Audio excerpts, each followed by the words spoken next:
Okay, today we are going to be talking Call of Duty Modern Warfare 2 campaign.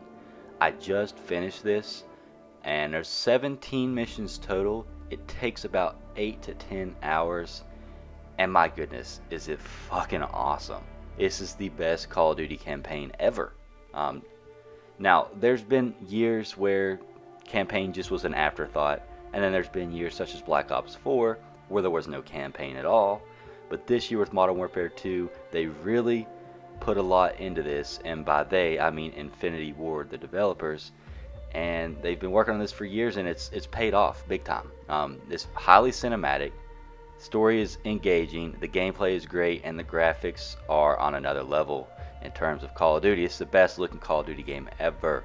And campaign is really where you want to go if you want to see the graphics pushed to the limits, because in multiplayer they're usually toned down a little bit. But as you'll see in this video today with all the gameplay I have for you, this game's gorgeous and it looks amazing in 4K.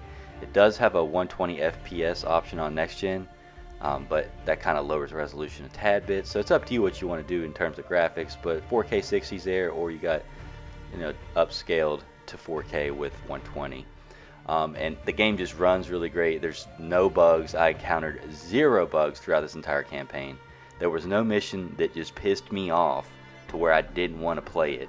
Now, if you're trophy hunting, there may be a couple instances where you're annoyed, but the game is solid. If you're just playing through it, I mean, you'll see some of these beautiful vistas, such as this one right here in the mountain range. I mean, it's just awesome. It's really awesome, and it's unlike the other Call of Duties. I mean, it's similar to Call of Duty campaigns that you're familiar with. Don't get me wrong, it is still a Call of Duty campaign. However, this one just takes you to so many different locations, and it has a wide group of different soldiers. The cast is great in this. You've got the typical people like Captain Price, you got Soap, you got Ghost, but then you got a bunch of other new people such as Alejandro, and it's just really cool the way they weave this story together. It's a mix of American intelligence, British intelligence, going up against Russian, Mexican cartel, Middle Eastern. There's all sorts of different type of people mixed into, basically turn this into what feels like a real modern game, modern warfare. It's almost like what World War III would be like, all these countries going up against themselves. And then there's some callbacks, such as this mission right here. It reminds me of All Gillied Up from Call of Duty 4 Modern Warfare. You get to go on this sniping spree, and you have someone, as your scout telling you how you need to aim your shots, and if you can make it through the mission completely silent, that's a plus. And then there's surprises throughout this mission as well, and it's just really fun, especially that first time you play through it and you don't know what's coming. It's so enjoyable. And there's all sorts of different scopes. As you see with this one, you kind of get almost like a thermal, to where you can easily spot your enemies. There's some night vision action in some of the missions. It's dope, and it makes me even more excited for multiplayer, because we only got a teaser of multiplayer with that beta. There was so little weapon customization, and I have a feeling it's going to be huge in this game. So there's a lot to look forward there, with multiplayer coming out Friday the October 28th. That'll be a worldwide release, different times everywhere of course, but this Friday you'll be able to play the game, and that'll also include the co-op mode Spec Ops, which is kind of similar to zombies, but it is definitely not zombies. You're playing against AI with friends, and it's basically like hordes of enemies will come at you and you have to survive. And there might be different missions in this one. I'm not exactly sure what the missions will be like, but Spec Ops has been in a Modern Warfare game before, so if you've played that, you kind of know what to expect. Now, some of this stuff in the campaign, I don't want to spoil it. You shouldn't be spoiled by any of the stuff that I've got in my gameplay today, but a lot of it's surprising.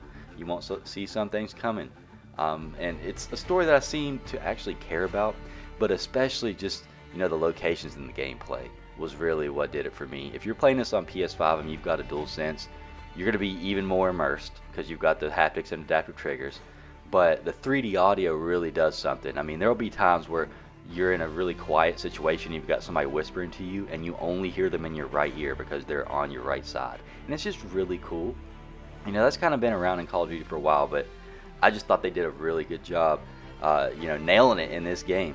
So If you haven't played the single player campaign, I'm curious why, because you have a whole week of early access to Call of Duty. So if you're fiending for Call of Duty, you could play only the campaign for a week early.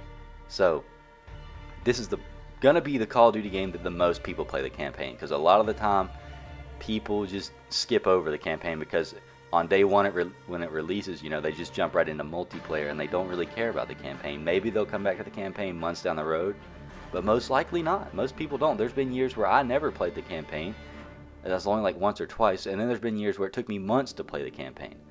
And it's just one of those things where they made a good decision where the best campaign they've released ever, they're pushing people to actually play it. Like, they're giving them a whole week. There's plenty of time to complete this. Like I said, it only takes 8 to 10 hours, and that's if you're playing through on like recruit or normal or whatever.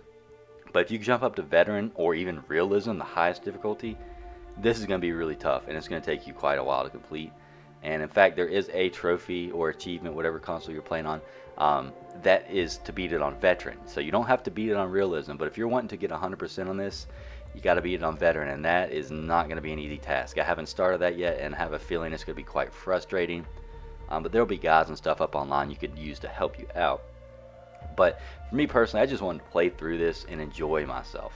Now I've got all the other single player trophies because it kind of just like, that's just what I do when I play through a game without even really trying. And they're fun to get. Some of them make you play missions in different ways than you normally would. There's some missions such as this one you're seeing right now where you have to sneak through silently. And there's certain ways to kill people in other missions.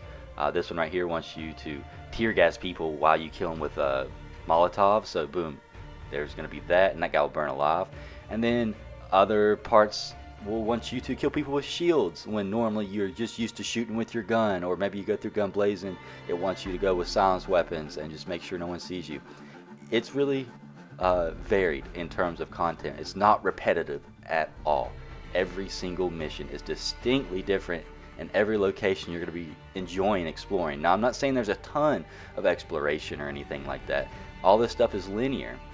That's how Call of Duty always is. It's not an open world, but you still get to see a lot of cool stuff, and it makes sure to take you to most of the cool areas. Now, there's a couple of things where you kind of might have to sneak out on your own and you'll discover it, but it's not going to be like a ton of running around or anything like that. It's mostly just gameplay.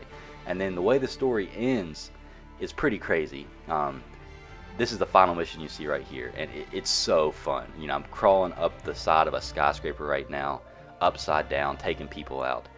And then once the game ends, I'm not going to tell you how it ends, but basically it leaves it open for DLC. They never really do DLC for campaign. I don't think they ever have. But it looks like they might do it this year. It might just be saying, hey, we're going to do Call of Duty Modern Warfare 3. Who knows? But it looks to me like they might have some DLC coming from this. That's how invested they are in the campaign.